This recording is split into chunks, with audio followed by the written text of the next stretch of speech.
From the Life of Black Hawk, or MA-KA-TAI-ME-SHE-KIA-KIAK. Black Sparrow Hawk, as he was known among the Sauk people, was born in about 1767 at the tribal village of Saukenuk on the Rock River in Illinois. He earned a reputation as a fearless warrior, became a war chief, and fought with the British during the War of 1812. When American settlers began overrunning Saukenuk and the surrounding country in the late 1820s, Black Hawk challenged the treaty by which Indian land was being sold, resisted displacement, and set himself against Choctaw, the tribal leader who advocated removal to Iowa. In 1832 Black Hawk led a large band of Sauk and Fox, along with sympathizers from other tribes, across the Mississippi and into Illinois, defying the U.S. Army and the Illinois State Militia. He led parties in several raids and skirmishes as American forces pursued his contingent into the Michigan Territory, now Wisconsin. At Bad Axe on the Mississippi River, the army and militia cornered most of the fugitives and slaughtered them. Black Hawk himself escaped and later surrendered. He spent nearly a year in government custody, meeting President Jackson at the White House and then touring the East as a trophy captive. Upon his return to the Midwest, he dictated his life story. Black Hawk died among his people in Iowa in 1838. Here are the words of Black Hawk: "I would be glad if the village criers, editors, in all the villages I passed through, would let their people know my wishes and opinions about this great war chief. During my travels, my opinions were asked on different subjects but for want of a good interpreter, were very seldom given. Presuming that they would be equally acceptable now, I have thought it a part of my duty, to lay the most important before the public. The subject of colonizing the Negroes was introduced, and my opinion asked, as to the best method of getting clear of these people. I was not prepared at the time, to answer as I knew but little about their situation. I have since made many inquiries on the subject, and find that a number of states admit no slaves, whilst the balance hold these Negroes as slaves, and are anxious, but do not know, how to get clear of them.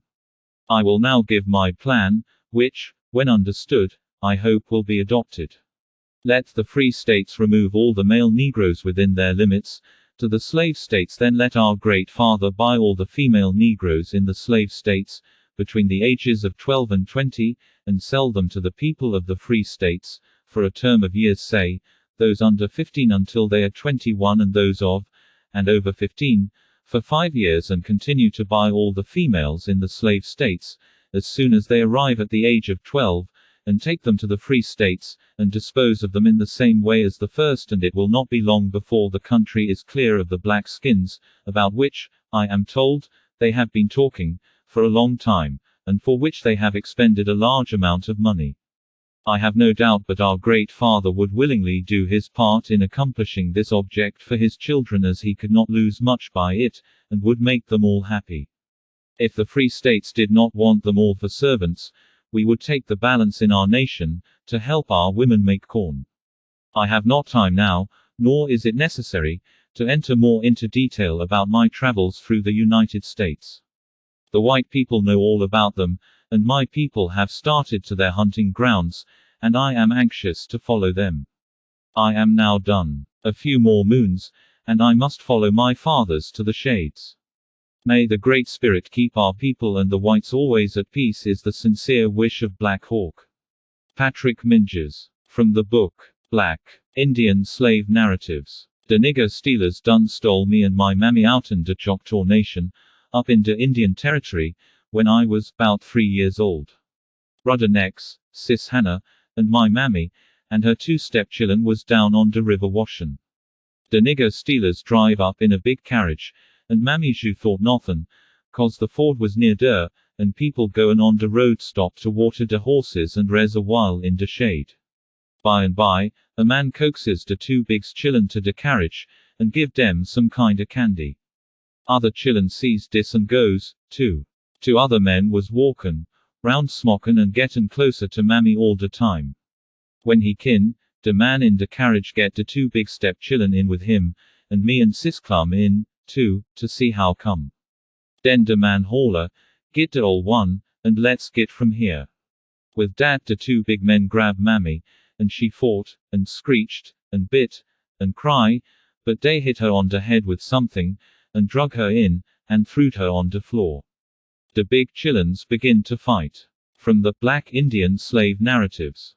These narratives present a complex view of not only the institution but also of the persons who practiced chattel slavery and those who were victims of this tragic period in our history. It is indeed a controversial subject among American Indians and persons of African descent. The participation of Native Americans in the institution of slavery is troublesome enough, but ties of blood and community to African American pose a knotty issue with respect to citizenship in various American Indian nations. Equally so, opening up the canons of history to include the subjugation of Native Americans within the institution of slavery proves similarity problematic for Africanist. It seems that scholars have chosen to ignore the fact that a significant body of those enslaved were indigenous persons of the Americas, and that sometimes those who were engaged in the practice of slavery were also Native Americans. We must end our naivete and address, if not embraced, our collective history. In spite of a later tendency to differentiate the African slave from the Indian, the institution of African slavery was actually imposed on top of its pre-existing system of Indian slavery. From the very first points of contact with Europeans, colonists used the term Indian Wars as a justification for the enslavement of the last number of indigenous peoples. Even into the 18th century, Indian slavery was one of the primary sources of commerce for the colonies. The Indian slave trade in the Americas rapidly took on all of the characteristics of the African slave trade. The colonists form alliances with the coastal native groups, arm them and encourage them to make war on the weaker of tribes deeper in the interior.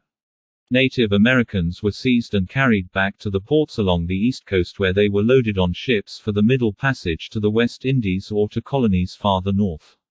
Many of the Indian slaves were kept at home to work on plantations.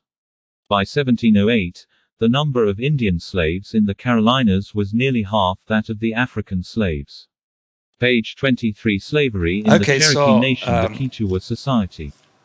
Now let's begin to work with a presentation of Robert Keith Collins, Displaying African Transculturalization in Native America, the Relevance of a Smithsonian Exhibit to Native American Study. Thank you very much. Thank you, Dr. Berese. It is an honor to work with you, and it is a pleasure to be here, all of you.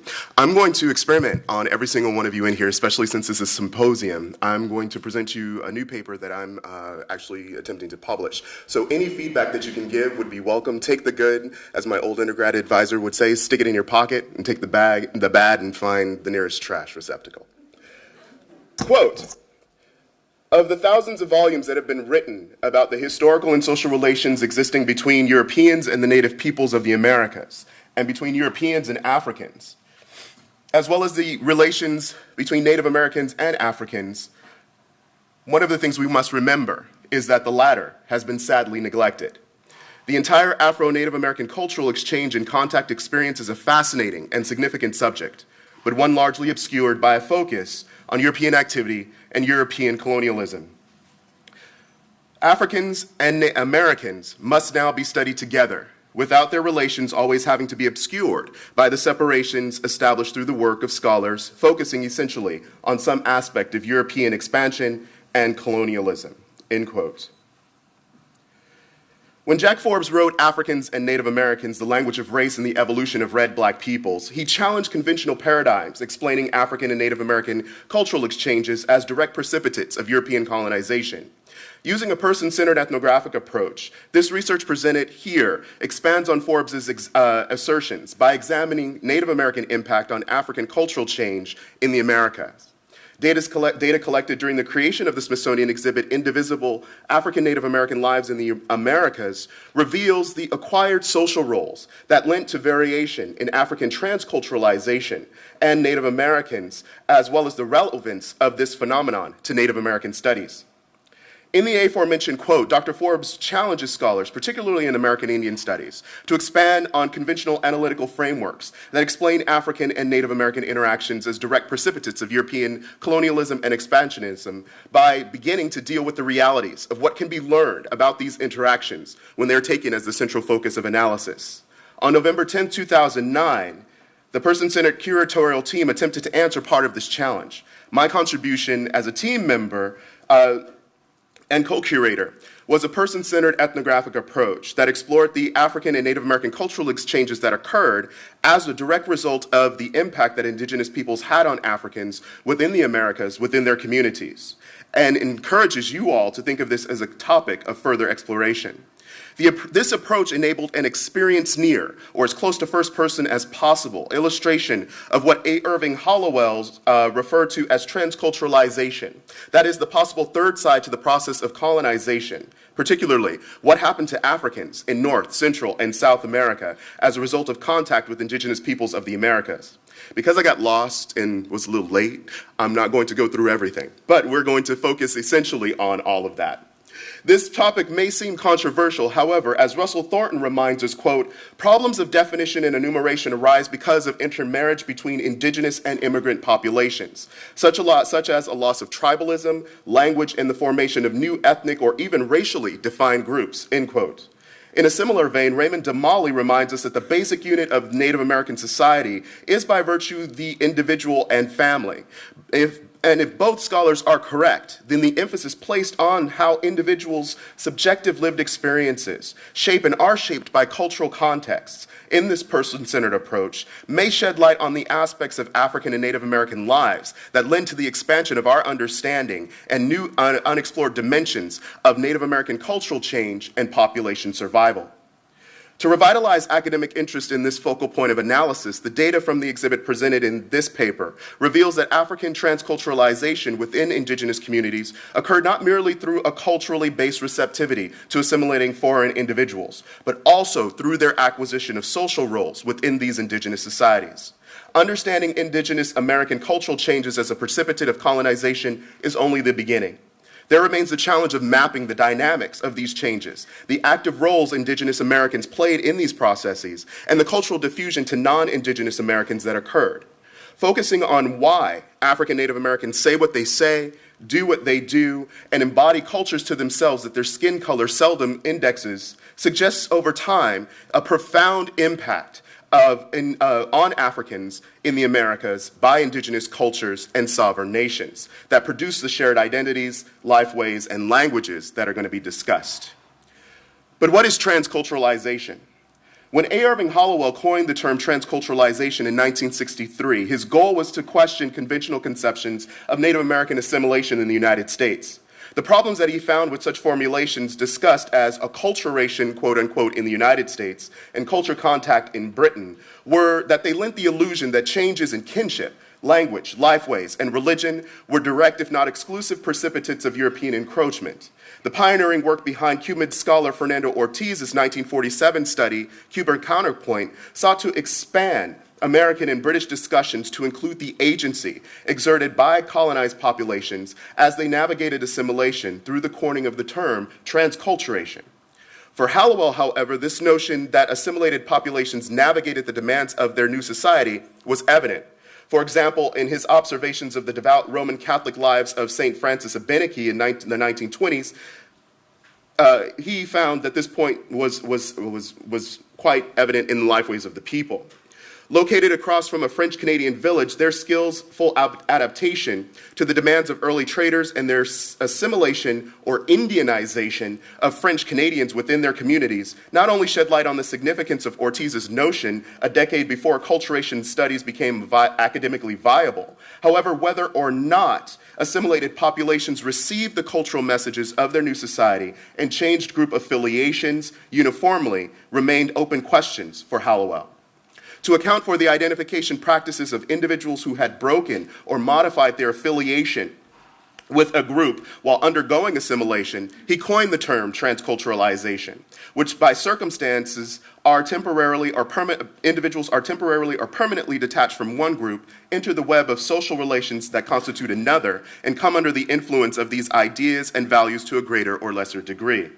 He further noted that the degree of transculturalization depends, of course, on, quote, a number of variables: the age at which the process began, the previous attitude towards the people of the second culture, the length of residence, motivational factors, the nature of the roles played, and so on, end quote. Therefore, an exploration of Indianization could offer insight into the question whether or not Native Americans were involved in the larger human phenomenon of changing cultures in which they came into contact with during colonization. But why does Native American studies, excuse me, need IndiVisble? While A. Irving Hollowell, an anthropologist, addressed the significance of this question in 1963 in his pioneering work, American Indians, White, Black, and the Phenomenon of Transculturalization, his usage in this discussion illuminated the relevance of not just the IndiVisble exhibit, but over 200 years worth of clergy, journals, letters, explorer journals, reports that comprise the historical record, as well as significant ethnographic field studies by formal and non-informal anthropologists on this phenomenon. Most ethnographers agree that if we listen to what people say, whether within anthropology or borrowing the methodology in Native American studies, narratives or oral histories are the cornerstones of such research. They are central in that what they reveal about what people have to say about the variation in their lived realities from similar populations that they exist within. In the IndiVisble exhibit, two realities that emerge as particularly salient in the WPA slave narratives were that of enslaved American Indians and memories of them possessed by their enslaved children. American Indian kinship ties and social roles within this system were central. While race has been the central focus in many anthropological and American Indian discussions of slavery and slave social roles, slave kinship has yet to be rigorously discussed in the field of Native American studies.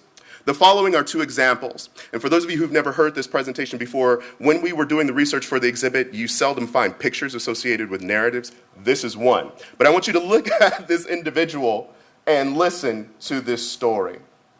And actually, some of you have been downstairs already, so you may have read this. The nigger stealers done stole me and Mammy out the Choctaw Nation up in the Indian Territory when I was about 3 years old. Brother Nick, Sister Hannah, and my mammy and her 3 children was down on the river washing. The nigger stealers drive up in a big carriage, and Mammy just thought nothing, because the ford was near there, and people were going down there and stopped to water the horses and rest a while in the shade. By and by, the man coaxes the 2 biggest children to the carriage and give them some kind of candy. Other children sees this and goes too, and the other man was walking around and smoking and getting closer to Mammy all the time. When he get to the carriage, he get the 2 big children in with him, and me and Sis climb in too, to see how come. Then the man holler, "Get the old one, and let's get from here." With that, the 2 big men grabbed Mammy, and she fought and she screeched and she cried, and they hit her over the head with something and drug her in and threw her on the floor. The biggest children began to fight for Mammy, but one of them hit him real hard, and off they drove with the horse under the whip. This was near Bogey Depot. Went down on the Red River, crossed the river, and down into Shreveport. Down in Louisiana, us was put on the block, what they call the block, and sold to the highest bidder.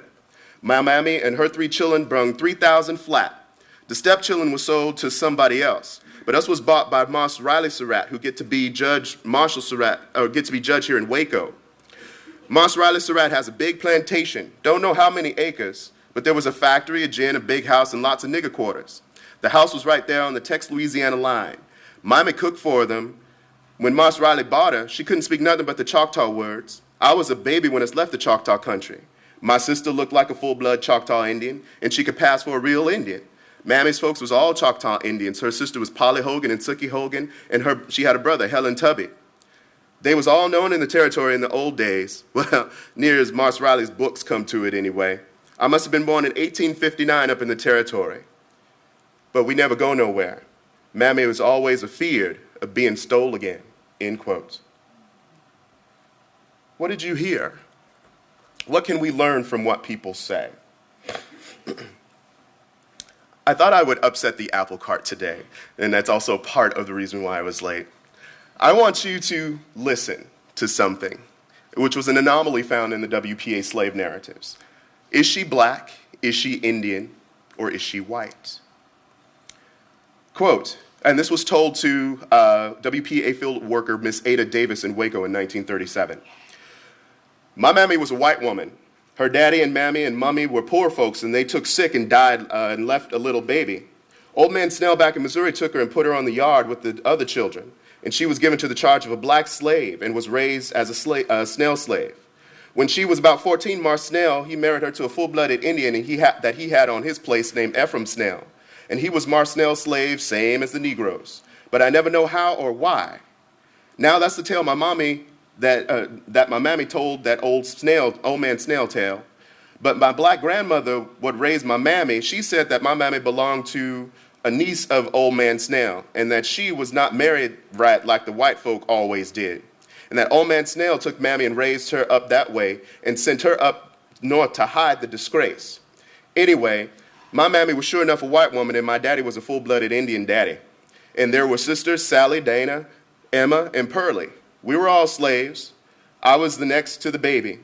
I don't know exactly what age my mammy was, but she always cooked my birthday cake on the 9th day of August. We lived on old man Snell's Neal's Creek, and when we first come out of Missouri to Texas, and he tried to keep his slaves during the first years of the War of Freedom. The war didn't hardly touch us in the boss country. We lived way back in the timber, and they just stayed at home and worked. Mars Snell didn't go much either. There were never no soldiers near the menfolk. But I know about what the war went on for. The white folks may have also, but I don't remember much about that either. Yes, ma'am, our members at the house we lived in the bed, we had beds and chairs, and we come to Texas, there weren't many folks where Mars settled. White and colored lived in a log house. Only difference, the white folks had better furniture and a larger house, end quote. What did you hear? What can we learn from what people say? When we wed what people say with what they do, it's important to understand that if what people say reveals direct Native American kinship, ties, and social roles, then we must begin to fully acknowledge that actions may speak louder than words. The best way of capturing this in the IndiVisble exhibit was to utilize the breadth of carefully recorded observations and analyses that illuminated African and Native American observations of the world during colonization and the resulting cultural changes that occurred within populations. Slavery has been largely noted in the southern United States as a major catalyst for African assimilation among the Cherokees, Choctaws, Creeks, Chickasaws, and Seminoles. However, outside the southern United States, Indianization of Africans did not involve slavery at all. Instead, adoption and intermarriage facilitated assimilation. The earliest accounts of transculturalization, and this is to give you a sense of when I'm talking about slavery, these are Creek slaves. If you were to look at their pictures and I asked you what language do they speak, most of you might say English. But would it shock you to know that they did not speak English? They only spoke Creek. Back to the paper. The earliest accounts of African transculturalization among Native Americans can be found in Jedediah Morse's report to the Secretary of War on Indian Affairs, published in 1822. Representative of decades of personal observations and correspondence with clergy among Native American nations of the Northeast, this report made detailed notation of the extent of African ancestry among the Montaukes, Mastics, Puspatoks, and Shinnecocks of Long Island. Particular attention was given to their skin color values of the people. For example, among the Puspatoks and Montaukes living in New York, they were stated to have a Negro value of 60%, a red value of 30%, and a white value of 8.3%. What does this mean? Well, actually, this is a recording of what we normally do every day. We'll look at people and assess their identity from their skin color. And so if you look at these nations and you relate what we do today to what was being done in the past, and these go all the way from the late 1700s to their publication in 1822, one of the things we began to see is that American Indian nations were smaller versions of the United States. Alman Lauber's publication in 1912, in Indian Slavery in Colonial Times Within the Present Limits of the United States, offered thorough investigation of the legislation in New Jersey, Pennsylvania, Connecticut, and New York that revealed African and Native Americans, slave and free, sharing the same social status. This not only led to frequent intermarriage between both populations, but also the phenomenon of absorption, where Native American populations were absorbed into African populations and vice versa. This phenomenon could be seen in the phenotypically African American individuals with Native American names and cultural practices. One of the most famous is that of Crispus Attucks, whose name, if we were to question it, would remind us it means little deer in the Natick language. However, he was the first American, or African American, many people say, to die at the Boston Massacre.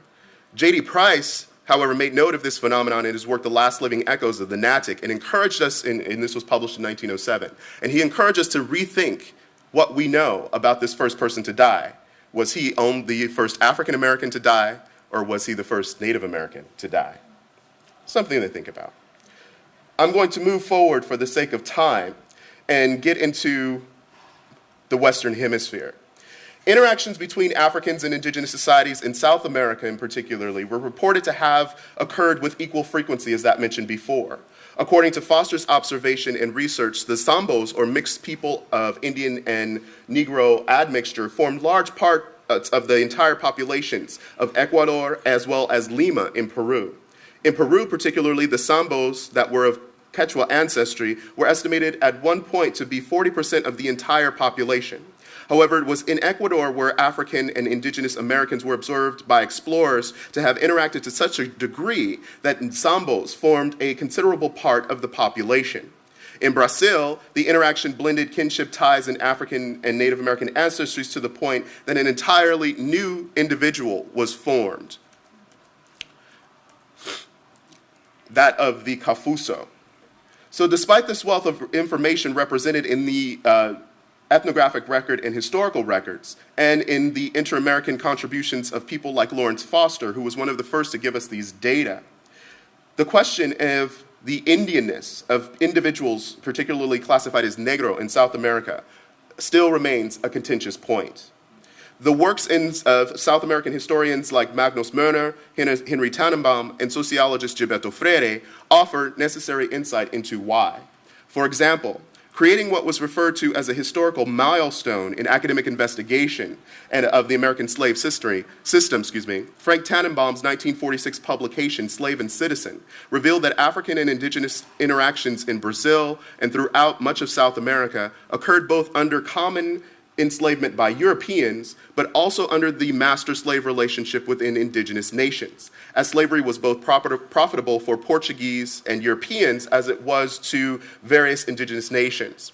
However, it was the works by Agassiz that Africans sometimes conquered indigenous peoples and enslaved them, raised the question about the indigeneity that existed in places where enclaves of Maroons actually lived. The review of the historical record by Swedish historian Magnus Mörner also lends to this. One of the things that he pointed out was particularly how society dealt with this. One of the most fascinating is his record of Juan Antonio de Ariche, the viceroy of Audiencia of Mexico. To give you an example, he said, quote, or found, quote, in the historical record, the liberty with which the plebes have been allowed to choose the class they prefer insofar as their color permits has stained the class of natives as well as that of the Spaniards. A mulatto, for instance, whose color helps him hide in another casta, says according to whim that he is Indian to enjoy the privileges of such and pay less tribute, and although this seldom occurs, or with more frequency, he will say that he's a Spaniard, castizo, or mestizo, and then he does not pay tribute at all, end quote. Although this example is but one from Mexico for the sake of time, Mörner illuminated similar practices throughout Central and South America, which illuminated the reach of Spanish colonial laws, but then also that problem of passing, whether passing is by voluntary efforts or by virtue of what occurs through historical circumstances. Let me conclude for the sake of time. In this paper, my discussion has centered on why IndiVisble may be useful to Native American studies and examine the nature of ethnographic and historical data used both in the creation of the exhibit but also its relevance to the discipline. These themes of shared lived experience under U.S. policy within communities that produce the shared lifeways can enhance our understanding of the dynamics of African assimilation within Native American nations and communities throughout the Americas. The WPA slave narratives, which are original person-centered ethnographic interviews, and demographic data offer both perspectives on African assimilation within Native American communities, families, and societies from first-person experience. And these population trends must be seen, especially in Native American studies, to corroborate this phenomenon. These census data enumerate the dynamics of African presence within these communities and how individuals of blended African and Native American ancestry could remain and can remain under the research aspect of Native American population survival. Close examination of what Africans and Native Americans say, do, and embody enable an accurate linkage between self-understanding and embedded cultural, familial, and racial recognition practices. Jack Forbes engaged the importance of such accuracy in, quote, "The modern state has made an exclusive claim to our loyalties, but this claim has also been furthered by a kind of either or, this or that logic fostered by scholars unfamiliar with or interested in the actual folk patterns of human beings," end quote. Person-centered ethnographic analyses focus examination of human experience on the subjective dynamics of their lived experiences, as evident in the Smithsonian exhibit, IndiVisble African Native American Lives in the Americas, and should encourage us to understand why some understandings of self conform to public expectation, while others do not. This discussion of the merits of the person-centered approach taken in the IndiVisble project and ethnographic information it yields also reveals its limitations, the salience of Native American community ties and lifeways in what other Africans and African Americans may say, do, and embody. And what this will hopefully do is reveal the reality of the dynamics of this process. In perfect timing, I thank you all for listening.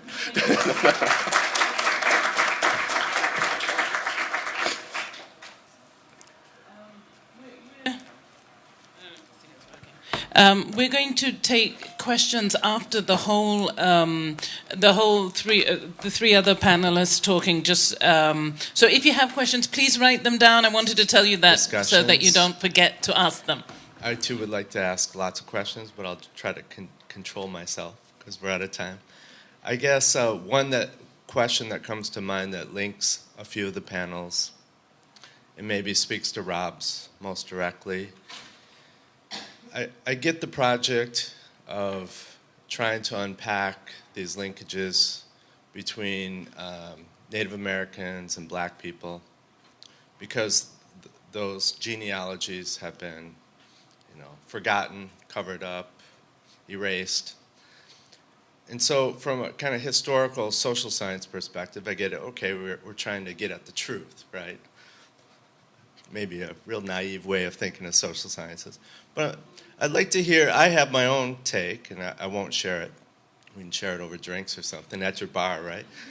I'd like to hear what you think is at stake politically and specifically for anti-racism.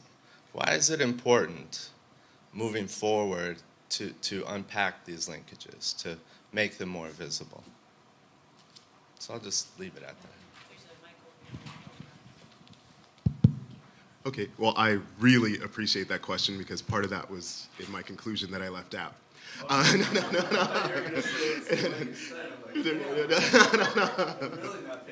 No. And actually, it was tied into, it would have been a shameless sort of suck up to Dr. Berese, but it's kind of the stuff that comes from his work as well. In unpacking these narratives, and particularly the two that I pointed out to you, we can see how these cover-ups can lend to the variation that exists among Native Americans. So in the first example, Mr. Spence Johnson, you had an individual who was stolen into slavery and became Black, even though his relatives were full-blood Choctaws and they were enrolled members of society. And then in the second one, you had the phenomenon which we had as anomalies that arose where the individual was white and Native, had no African blood, but yet she's listed as a Black person. And her descendants to this day actually are still classified as Black people, even though that individual had no African ancestry. What's at stake politically for American Indians, and that's why I cited Russell Thornton and Raymond Damali, is what's at the core of federal recognition process, which is usually kinship ties or blood quantum. Both of those are made visible by unpacking these stories. The other is if you go into Thornton's analyses, he sort of hypothesized by 2025, there's only 5% of Native America is going to be full blood.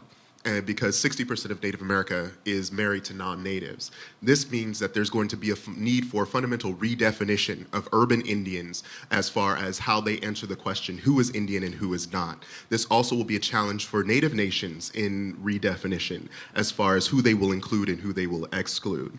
So that's the first part. As far as anti-racism goes, we tend to think that we are in post-racial America. And I love the statement so much for post-racial, especially when you have these various different phenomena that remind us we still have a long way to go. I think particularly in Indian country, this becomes very important for giving people strategies. And that strategy actually is a strategy that everybody knows, but it gets overshadowed when people get involved in political discussions of blood quantum and tribal affiliation at the expense of kinship. Kinship is actually the core of what is, in my opinion, the anti-racist strategy that American Indians can employ. And I use American Indians because in our department we say American Indians. You all here say Native Americans, and that's cute. No, I'm just kidding. no. We just use what's in the law. That's why we haven't changed our name. But one of the things that kinship does is it allows for people to show what aspects of racism are actually part of the assumptions of others versus what aspects of, say, exclusionary practices are actually part of tribal law, politic, and culture. So this encourages a very complex rethinking of what it means to be racist, especially where African and Native American mixed bloods are concerned. But I think overall, especially in Indian country, it causes, or hopefully causes, a rethinking of when and where and in what context racism is a part of the inclusion and exclusion process, and when, where, and in what